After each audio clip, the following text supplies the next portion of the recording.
Hello, and welcome to Pathways.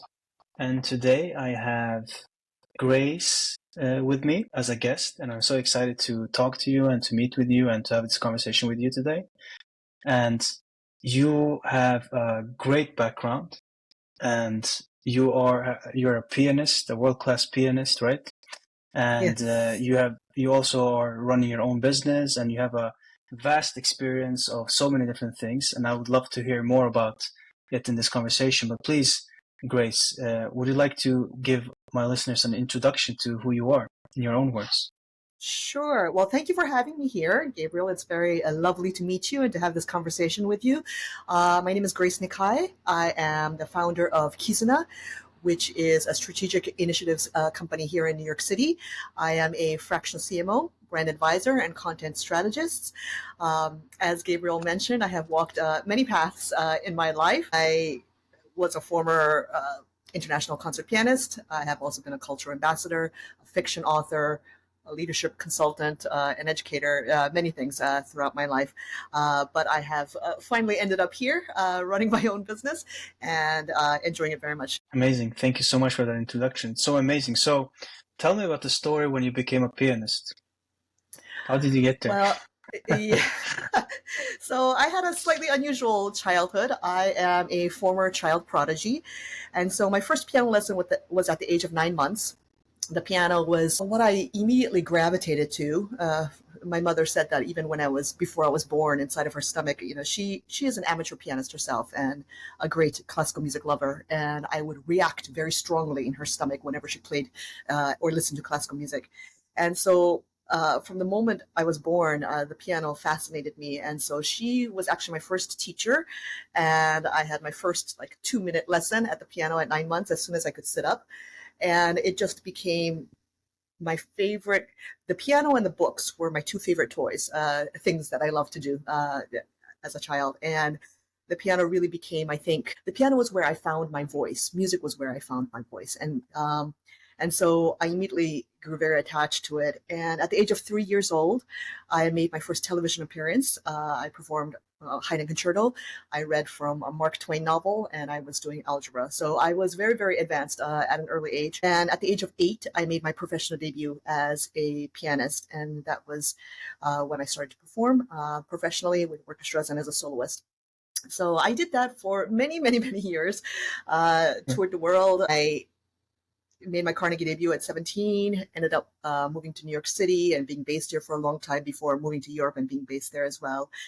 During that time, I had the opportunity, of course, to play in some extraordinary places and visit some extraordinary countries. I also, during that time, became a culture ambassador for the United States and also an artistic ambassador for UNICEF. So there were a lot of things that came about through my musical career, and music remains my first love, even though I no longer perform professionally as my career anymore. It is something that I deeply love. And as I said, it was really my first voice. That's amazing. Thank you for sharing that. That's absolutely amazing to hear and to listen to. And so my question to you then, like going back more into that experience of being such an ardent and early and as a prodigy, what is learning for you?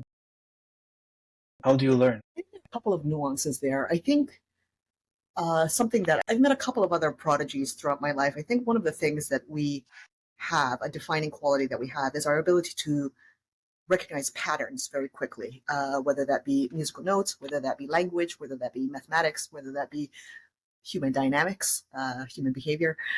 We are able to pick up on these nuances very quickly. So I do think that that was a very critical part of why I was able to learn so quickly at an early age. At the same time, I think for me, if you were, that's a great question to characterize learning. Learning to me is growth. I don't know. I still to this day, one of the things that I absolutely love and never stop doing is trying to grow and trying to learn. I think the moment we stop trying to do that is really the beginning of the end in terms of living, in terms of life. And so I am fascinated by the world around us. I'm fascinated by people. I'm fascinated by the ways in which we connect with one another. I think I've been very fortunate in the different pivots and the paths I've walked in my life to have always been led by my curiosity. And I think that's really been sort of the overarching thread that ties my explorations throughout my life. And I have been I want to say this, I have been very privileged and fortunate to have been able to explore those curiosities and passions in the way that I have. But I have always kind of led with that. If something was interesting to me, something that I wanted to explore further, I've always dived into it headfirst. In your experience and understanding, how is creativity, is it related to learning or to your own personal experience of learning and growing? And Creativity is, I believe everyone has it, but it's not necessarily encouraged sometimes in our education system. And also, oftentimes, I see people limit themselves by saying, well, I'm not creative. And they kind of make this kind of declaration because they didn't have perhaps they didn't have an opportunity to take lessons when they were younger or study something artistic when they were younger. Creativity to me is in many ways tied with how I would maybe characterize intelligence. And one of the things that I've been asked a lot in interviews is, how would I describe intelligence? And for me, I think it's the ability to think for oneself, right? To me, that is the definition of intelligence. And creativity, in that sense, is certainly characterized, I think, by the ability to question, by the ability to be able to see beyond the first layer that we perceive, in many different arenas. It is the ability, I think, to envision and to search for. And this is why imagination and these things come into play, to be able to go beyond just the first layer of what we tangibly may see. And I think that is, like you said, there is a correlation there between the ability and capacity to continue learning and to continue growing, which is something that we don't necessarily see the outcome. We don't see the result, but we believe in the process of it. And so much about creativity is about process. The artistic process is that. It's about trusting the work itself, the act itself as we're creating. But I think it's a very difficult concept in our society and culture often to grasp because we are so results and outcome oriented. And we don't stress enough the importance of sitting in the discomfort of process because we don't know the certainty of the outcome, right? And we have to kind of learn how to trust ourselves and learn to trust the work in and of itself. Yeah. And what do you think is one of the consequences of that? Because I do agree with you. Because the second you go into a creative business, it can be like as an artist, an author, poet, especially these creative stuff, right? It feels like, okay, well, I can't make a living on doing this, so why should I do it? Because if our entire framework, even economic concepts have been in a serious way. Like I live in Sweden, and new public management the theory has changed the very fabric of society here in the past 20 years. So everything is measured by money and time and results. Like even like the social welfare system, which wasn't so much defined by that in, let's say, 30, 40 years ago, the universities were collegial here in Sweden and in Europe in general. And, obviously costs went up during a period in the 20th century. You had to, at least that's how it's written in history. They had to make some changes. They had to make limitations on how much money we can use and so on. So they introduced the new public management, and that had to put a limit, I guess, on. It changed also the very fabric of how we think about the social welfare system or the school system and everything. So we use concepts from economy, from business, in all aspects of life. So what do you think is the consequence of such an introduction of economic concepts into really everything in society today? And perhaps more so in the US than in Europe or in Sweden and so on, I think. Number of consequences. That's such a great point. I think, first and foremost, it hinders our ability for change and innovation, right? Because creativity requires us to kind of sit in this gray area, to accept the discomfort of not knowing, but to realize the value in and of itself of exploration and figuring out, and that it's okay that we don't know. And this is where all the good stuff, the interesting ideas, the maybe connections that we would not have made before, to discover those things. When we are so focused on certainty, right, on having a certain data or having certain results and for it to show up that way, it fundamentally challenges something that is very human. Humanity, to be human, is not something that can be measured and contained and controlled in that kind of way. And so I think what ends up happening is we start to become very, very, very, very hesitant and very unwilling to evolve, because there's an element of the unknown there, just to go into the unknown. We become more afraid, we become afraid of fear itself. We become afraid of that. There's so many ramifications. So that affects everything from business, industry, technology, who we are collectively as a human species, as human beings, and how we approach things. And we see this. We see this playing out more and more, especially with younger generations, in which they are afraid. They're afraid to take certain risks. They're afraid to try new things because there has been such fear that's induced on so many levels. And the more we do that, it's kind of, I talk a lot about kind of amputating your arms or legs. It's a little bit like that. It's like we're cutting off the parts of us that make us human, that allow us to be able to sit in that uncertainty and to be okay with that instead of trying to make everything certain all the time. So, yeah. Yeah. Because when I listen to you, and what comes to my mind is that the consequences are not only like they're on societal level in one sense, they're also on group level, but they're also on individual level. I, as an individual, I am afraid, or not afraid. I think that it's impossible for me to be creative. I think it's impossible for me to write that book because I don't know if it's going to succeed, if I'm going to succeed, and success means if I'm going to make money off of it, right? Correct. So the limitations, right? It ends up limiting us on, I think, multiple levels. I love that. What lies behind sitting with your fear and discomfort, behind the act of doing that? Why do we do that? Why do we... No, not why. What lies behind it? If you do it, what lies behind it? Sitting with your fear and discomfort and not knowing.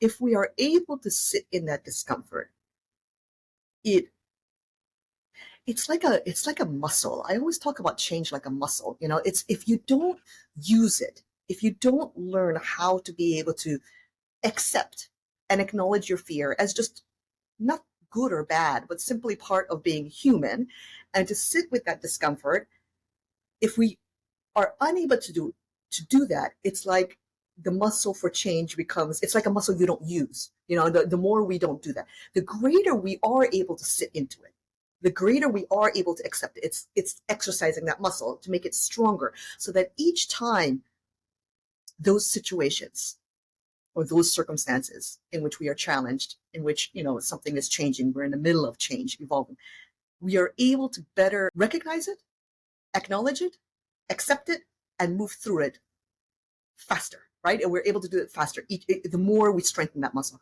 But the more we don't use it, then it's almost like we become smaller and smaller. And we see this a lot with, for example, older people who don't have gotten out of the habit of exercising change in some way. And they have their routines and have their things that they're very comfortable with, that are familiar, and they only do that over and over and over and over again.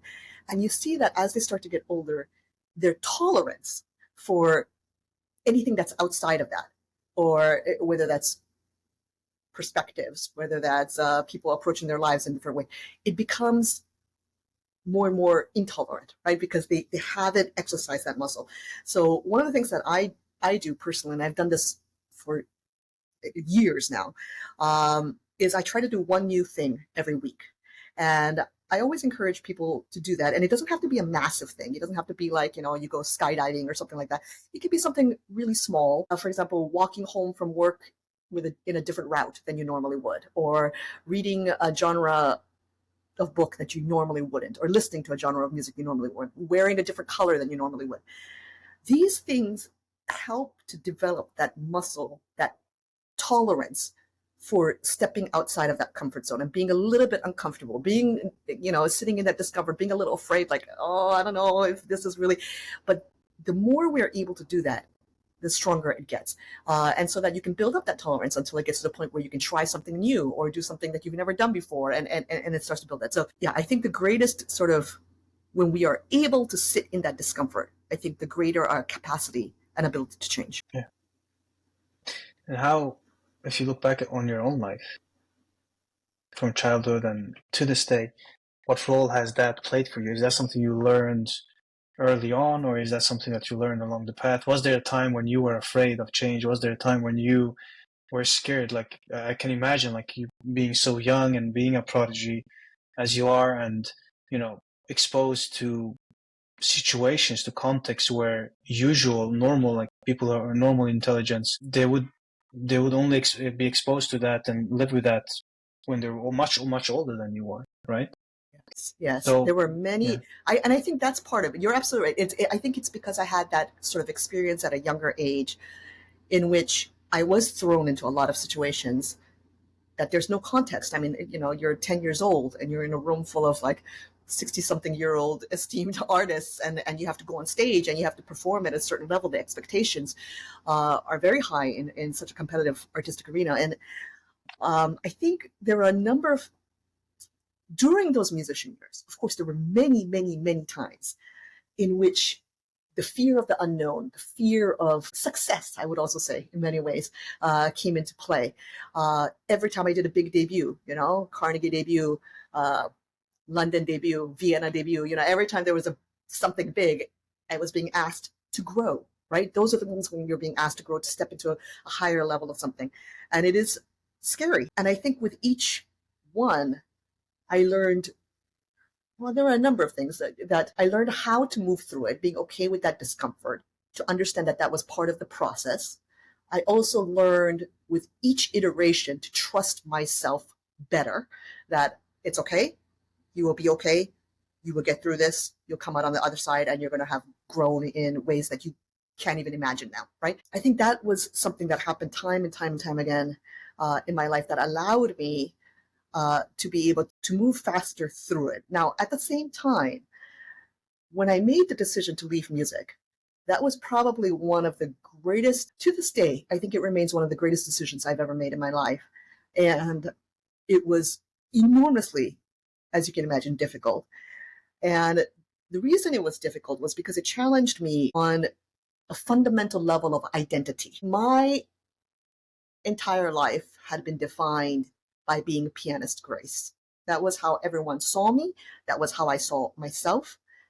I didn't know who I was outside of that because I had done it my entire life. When I made the decision to leave, it was because more and more I was starting to realize for myself that this life was not sustainable for who I wanted to be.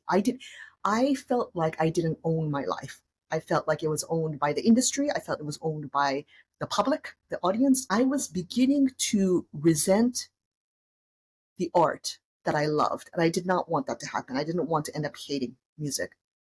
And so there was, I would say, it was probably about a progression of about 3 to 4 years where I really started thinking like, I don't know if this is really what I want to do. What can I do? Who am I?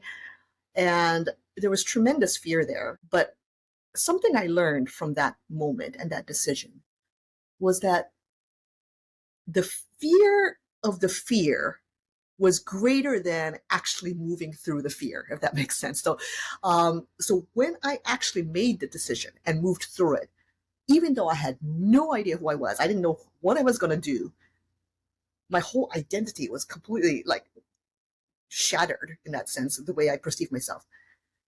It was still easier for me to accept and understand and move through that than it was for those around me. So those around Mm. me in my life had a much harder time accepting my decision and accepting this change that I was going through, which actually I think many people can relate to that when we're going through massive change in our life very often. Hard as it is for us personally, it can be a lot harder for others to accept the ways in which we're changing. And because I was challenging everyone's ideas, not only of myself, but of them, right? When I had said, yeah, I've done this my whole life. I have the kind of career that people would love to have. I'd spent a lifetime building it, but I don't need it. I am more than this. I know I'm more than this. And this is a very challenging sort of idea for everyone to Mm. come to terms with. And so that was probably one of the most pivotal moments in my life where I had to walk through a massive, tremendous amount of fear because it was so deeply tied to my understanding of who I was. Yeah. And how did you do that? Like, how did you reconstruct yourself in one sense? How did you Ah, move away from the pianist identity to something because it's really you ventured into something unknown, something that you hadn't done before. That's Yes. really like So taking the boat into the ocean and you don't know where you're going. yes, here's where I think actually my years as a performer helped me. One of the things that, and I was so startled when I first discovered this or found this out, is that physiologically, the feeling of excitement and the feeling of anxiety come from the same place. It's the same kind of adrenaline that courses through us, but it's how we frame that kind of changes when the adrenaline would start to flow. Rather than thinking, "Oh, I'm so nervous for this concert. I'm so nervous about what may happen." Right? Instead, I took it as excitement. Like, I'm so excited for this concert. I'm so thrilled. I can't wait to get out there. Like, it's going to be so exciting to see what comes out of this. And rather than thinking of it from the negative standpoint of like, how may it go wrong or how may I fail, I took it from the other way. So because I had that sort of understanding of that, I decided to adopt the same framework for when I left music. So I didn't know what I was going to do, but rather than thinking of it as something to be afraid of, I thought of it as an incredible opportunity, and how exciting and how marvelous to begin anew, to hope and to imagine and to have that ability to be able to try something else and to take my life in a different direction.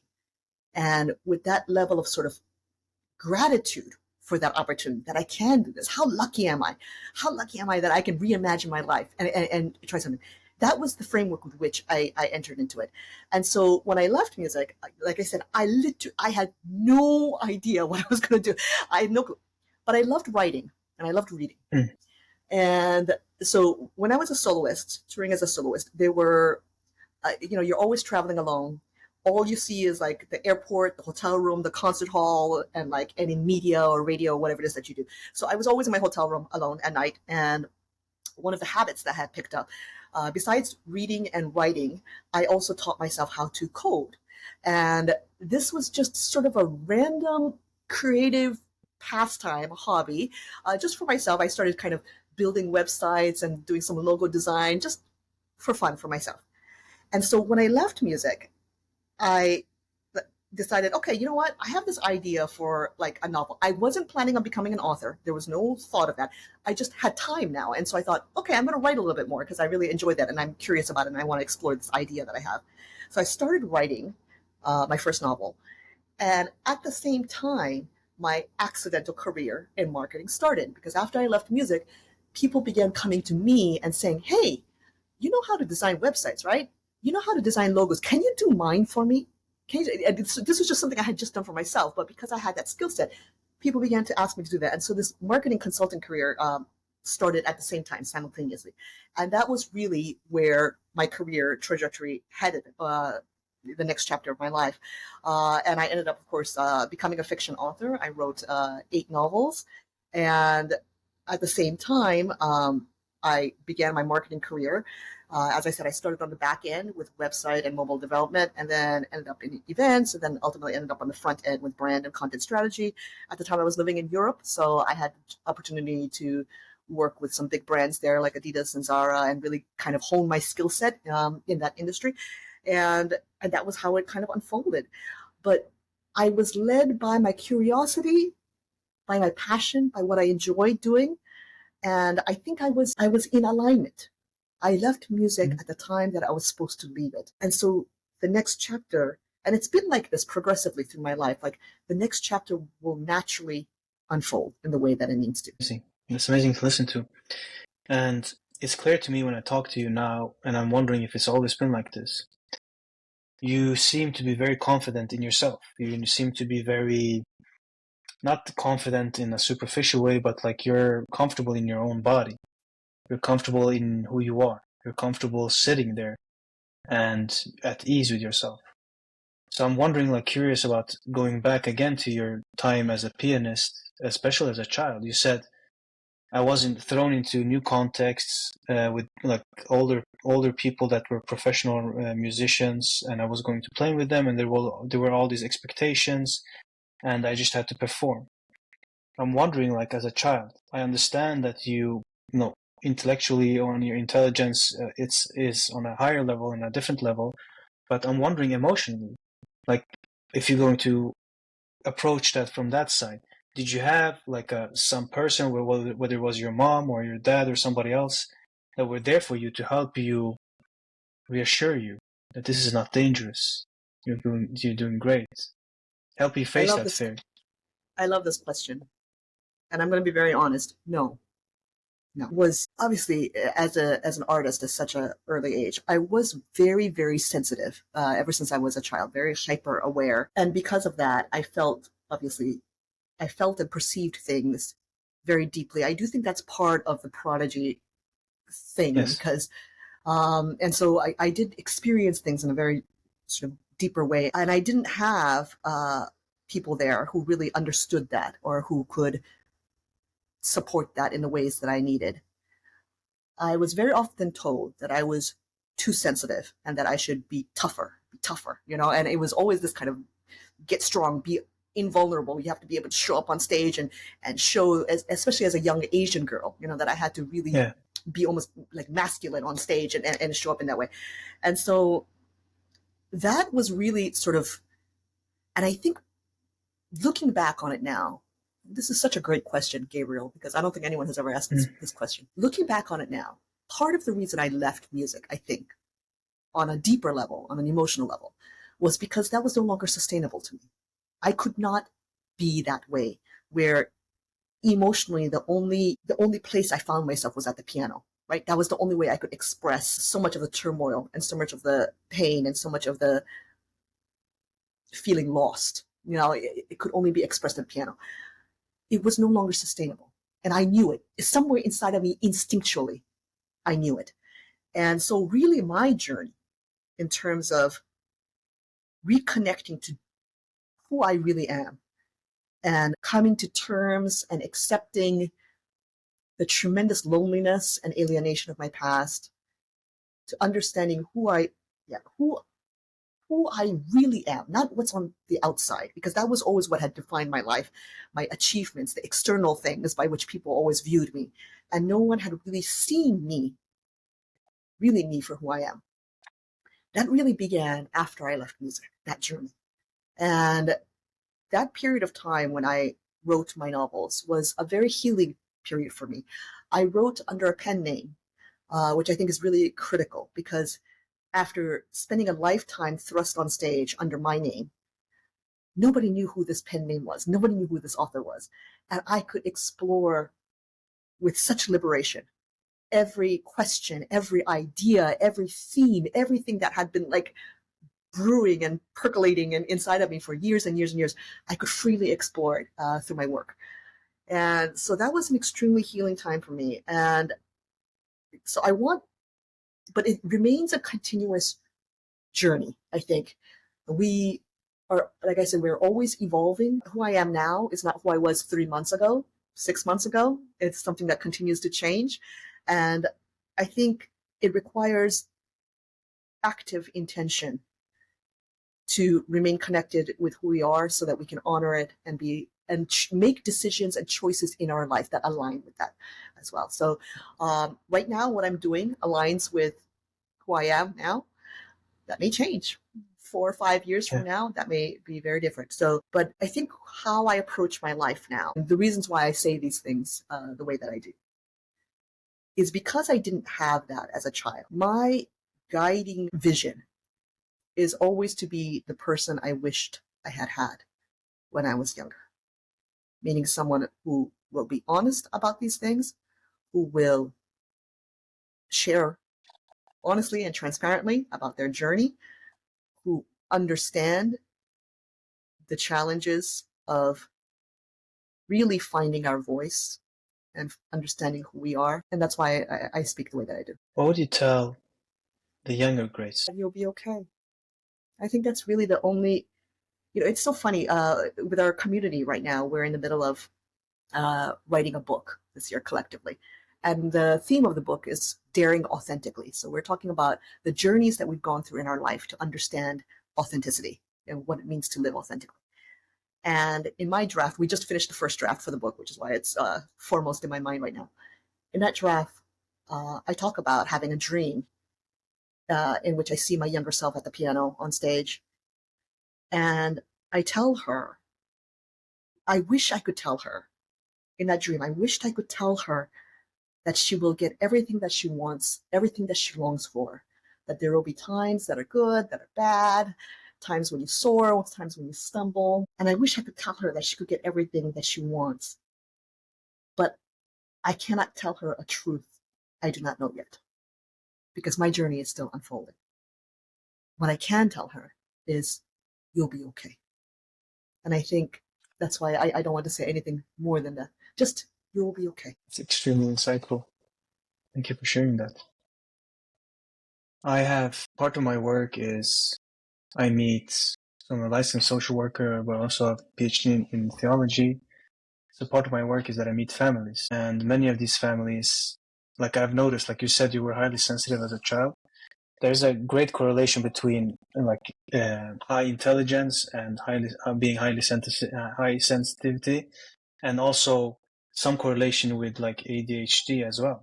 Like there's some similarities in the themes, in the personalities, right? In the recurring patterns of thought and so on. And I see so many kids that are still not understood. They're highly intelligent. Like I noticed that they're highly intelligent. Maybe they're not prodigy so that they could go somewhere but there's no place for them in society really. Especially like in Swedish society. I think the American society is a bit different. Like you have this entire concept of this, it's built into society that you're supposed to show yourself, and you're supposed to work hard, and if you work hard enough you'll get somewhere, and so you're supposed to take space, right? You're supposed to take space. You come into the room and be yourself. That's very like embedded in the American culture and the narrative. That's what America is built on, almost. That's the story. That's the self-understanding. In Sweden it's a bit different. Here we have something we call it in Swedish jantelagen. So it's mean don't be different from everyone else. Yeah. Conform to the group. Don't stand out. Make yourself small. If you do stand out and if you talk about it, if you own your own genius, if you own your own intelligence, if you own your own creativity and you talk about it, oh, don't be such a bragger. So, for example, I have a niece. She's a prodigy. Sorry for the pronunciation, but she's highly intelligent, and she has had a very rough time in school. She's graduating now. She's graduating from high school, but she's graduating early, and she has had this like met from the side of the school. She has never been understood. Like her intelligence has never been really understood. She has moved between classes, up a class, because in her intelligence, she's way beyond her peers. But then socially and emotionally, she might not, right, be able to relate to older kids. And she has struggled a lot with anxiety. She has struggled a lot with, trying to fit in, trying to find her space. She reads voraciously. I know for a fact, but she hides it. So I'm gonna tell it. Like even she probably doesn't like it, but she's an amazing painter. She paints amazing pictures. She's highly creative. I know for a fact that she can write amazingly, and it's a muscle that she hasn't trained even yet. Like she's just not doing it, right? And she's trying to find her path. She's trying to balance society's expectations of I need to find a job in the end, and at the same time I need to follow my heart, discover who I am. Is it okay that I am who I am? Is it okay that I am who I am? She's not into music, as far as I know, but she's doing other things as well. And I'm wondering, what would you tell her? You're not talking to Grace, you're talking to someone else. First of all, I would tell her I deeply understand. I would tell her it really sucks to feel lonely like that, right? I think one of the things that took me a very long time to understand, and it's still difficult, and you're right, America is a very hyper individualized country. But I understand what you're saying, because in Japan, which is where I was born, we have a similar saying. If a nail stands up taller than the rest, you must hammer it down to the same level as it. Any kind of sort of collective culture, where the culture is more collectiveness in the thinking, there is that element where, don't stand out above the rest. It took me a very long time to understand, and I'm still understanding, that being different doesn't mean being bad. Being different does not make you broken.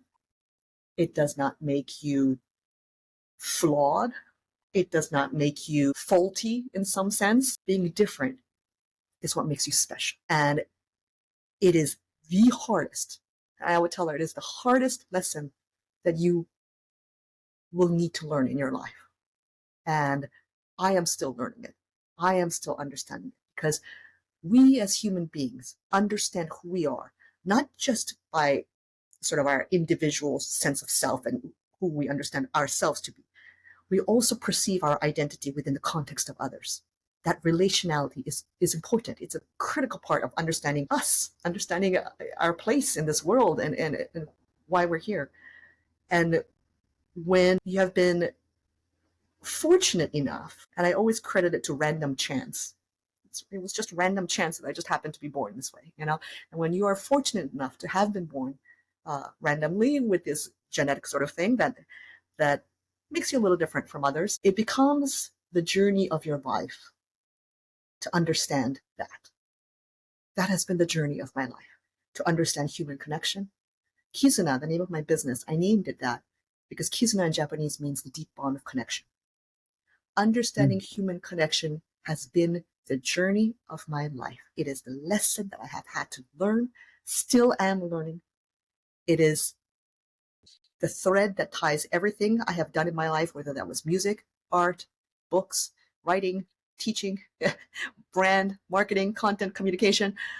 All of it is tied by the invisible thread of human connection because I did not have it as a child. So my journey to understand it, to learn what it really means to have it.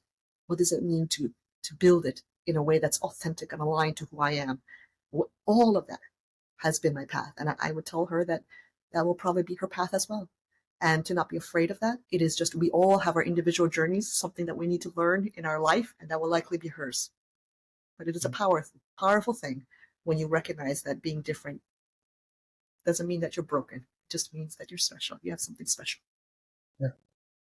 Thank you for that. Being a highly sensitive person and being told, suck it up, toughen up, hide yourself, basically, it creates in attachment theory, we call it avoidant attachment style, right? So you avoid because you're self-sufficient. It looks like you are completely independent. It looks like you feel independent too. It looks like you don't need anyone. It looks like you don't need to ask for help because you have learned that you can do it yourself, and you can do it yourself, right? You're really good. But the weakness is you miss the connection. You miss the vulnerability even to yourself, even connecting with your own body. For me, like, I was a highly sensitive person. I am a highly sensitive person. As a child, I was told, toughen up, don't cry so much, and so on. And today, whenever I choke up, and this is changing, like, I've learned to recognize this pattern in myself, and I'm learning to reconnect with it. And so I'm going to ask you how it's for you. For me, like, if I watch a movie that's very moving, right? It's very emotional, and I can feel the choking up, like the sensations in the body, in the chest. But it's almost as if before, at least, my brain would automatically shut it down. It would be like a small tingling here, small tingling. As a child, I would have cried a lot. If somebody was mean to me, I would have cried a lot. If somebody told me something like that I didn't like, I would have cried.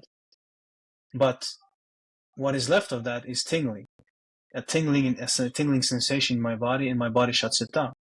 So what I have done for myself is to first of all recognize that that's what that is, and to recognize the mechanism of shutting down, and to stop myself from shutting down, and allowing myself to tune into that sensation, tune into that body. So when you were talking now to my niece in this case, I was tearing up, and I allowed myself to. It was almost as if I was going to shut it down, but I allowed myself to open up and to feel that emotion, which was beautiful. So I'm wondering, like, growing up in that environment as you described, how is it for you today? There was avoidant attachment for me for many, many, many years until I recognized it. Also, I didn't realize that was going on. But when you have been emotionally neglected in that way, because that is a level of emotional neglect, you don't recognize the importance of your own emotion, right? Because, and that's why you're not connected to it. And that was what was happening for me, because I was never allowed to express that. I couldn't. I always had to be professional. I always had to be a certain kind of way, And I think for me, also similar to you, it was learning to, first of all, to reconnect with my body, like you said, on many different levels. Like really, when I feeling, for example, emotional, like wanting to cry, but also things like anxiety, and being able to like recognize when my body is telling me something that is making me uncomfortable, because I would just power through that all the time, ignoring it. So I didn't even recognize when a situation or person was making me deeply uncomfortable or, anxious. So it was learning to recognize those signs in my body. But also, I think I had to really shift the people in my life. I've gone through a lot of changes in which I've had to let go of a lot of people, and to recognize the importance of surrounding myself with people that I feel emotional safety with. And for me, what that looked like were people who didn't care one iota about what I had achieved in my life or externally what I had done, but simply liked me for who I was internally. And I have a story to tell about that. It was only about, it's 2024 now, right? So 2017, 2016, 2017. So just about 7 years ago, I have one of my closest women friends, my closest, dearest friends. I had met her right around that time. And it was, of course, I had already left music. I was now in the corporate world as marketing director. And there was a period of time in my life where I didn't talk about my past because people couldn't accept my past. They couldn't fathom it. They couldn't, like, their brain, I would see the confusion come across their face. Like, what do you mean you used to be a pianist? And then what? Now you're marketing? Like, and then what? You were an author? Like, they couldn't understand it. So I would just never bring it up. I just never brought it up because it was like, and, but I met this, her name's Helen. I met Helen, and, she was one of the people that I felt really, really comfortable with. I felt like she didn't care about any of those things. And I told her, about my past and things like that. And she didn't even blink an eye. She could care less. She was like, oh, okay, that's what you used to do. Okay, whatever. And I remember we were having a conversation once, and we were talking about a situation that I was in. And she said, Grace, though, I don't know why you're even staying in that conversation with that person, because your heart is so big. You're so brave. It's like so amazing to see this huge of a soul in such a tiny body. I'm a very short person, in such a tiny body, to see such a huge soul. And I was so struck by that. To the day I die, I will never forget that moment. Because until that moment 7 years ago, no one had ever commented on who I was internally. No one had ever complimented me or commented on who I was. Everything was always, Grace, you're so smart. Grace, you're so accomplished. Grace, you're such an amazing this, or Grace, all external stuff. Until 7 years ago, no one had ever said that to me. And it just, I was so shocked. I didn't even know how to accept it. Like I didn't even know how to perceive it, because no one had ever said that to me before. And it was such a profound epiphany, like a moment in my life where I recognized, is this what it means to feel seen? Is this what it means to feel seen? And I look back on my life before that, and all these people and the walls that were up. No one ever saw me, ever, until that moment. And with that sort of experience in hand, I really sort of transformed the people in my life and who were around me, because those were the people I wanted. The kind of people who could really see me for me, that I could be myself with. They didn't care what I did or what job I took or this. They could care less. They care about me as a person. And that's what I've been very focused on. And even now, I'm very, very conscious of that, about who I surround myself. Mahatma Grace, big soul, right? Yes, What's it Kizuna? was. Kizuna is one of these beautiful Japanese words that cannot be translated into English, as you know, many languages have this where it's untranslatable to English. Yes. I have a particular fascination for this as a logophile, as someone who writes. I love words like that. And Kizuna has always been a very special Japanese word to me since I was a child. I love the way it sounds. I love the kanji. I love everything about it.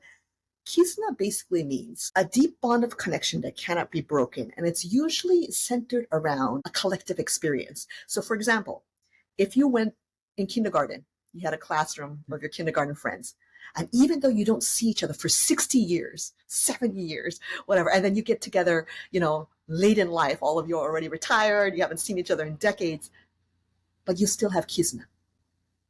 There's Kizuna between you because you remember when you were 5 years old and someone shared their lunch with you, or you remember that time that you collectively went on that field trip for the first time, and you're connected by these experiences that are irreplaceable. So we often use Kizuna in terms of community related things, like being in the same class together, being on the same sports team together, right? And the experiences you Yeah. had with that. And for me, like I said, someone who was alone and a soloist for, majority of my life, Kizuna was fascinating to me, the concept. And it was the journey of my lifetime to understand it. Kizuna, in terms of my business, it represents the ways brands and businesses can connect with their audiences. It means community. It means empowered experiences, meaningful experiences. And that's why I named my business that way. It sounds to me like when I listen to you speaking about Kizuna community, like I am so like when I wrote my doctoral dissertation in theology, I wrote about rituals and the connection between rituals and community. And the word community in ecclesial word, like in all religious traditions, it's very big. Whether it's Buddhism, whether it's Christianity, and all of them have different connotations, different words that they use, but also different emphasis, right? It's often thought that in the Abrahamic religions, community is very important. You have church, or you have the synagogue or temple, and you have the community in the Muslim communities. But I think also even in the non-community, emphasizing, like usually, at least this is how Western scholars think, like Buddhism, for example, you have the Sangha there, right? It's so important. Like you have the connection that is extremely important. So I'm wondering, like, in terms of your own personal experience and in terms of your business as well, are rituals important? Because you gave the kindergarten example. In a kindergarten, you're bound by rituals. You have the ritual of every day you come together in classroom, you greet the teacher, whether it's through singing or like, for example, Mike, I have two kids. My youngest daughter, she's in preschool. She's 5 years old. And I know every morning when they meet, they have a morning meeting. First they eat breakfast. If they go that early, they have the morning meeting.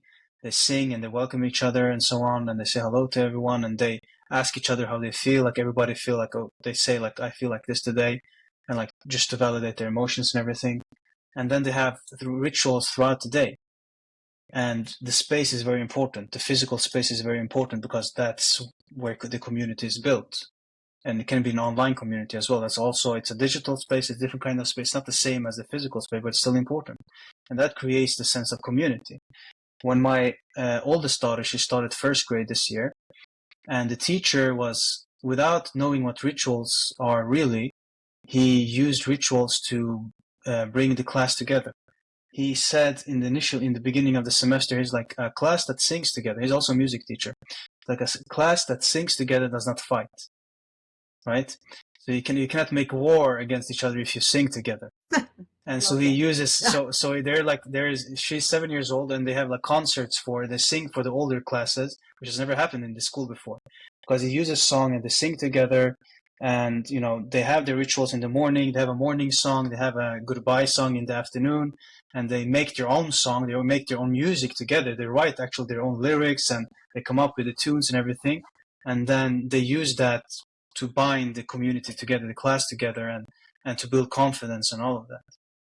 So I'm wondering how that, like, is that something that you can identify with, or is that what Kizuna is? What a fabulous What a fabulous question. I love this so much because you're right. Something that I have understood in terms of building and nurturing a community, right, is this is the sense of safety. And in order to provide a Mm. sense of safety, there must be something that is stable, that people can count on.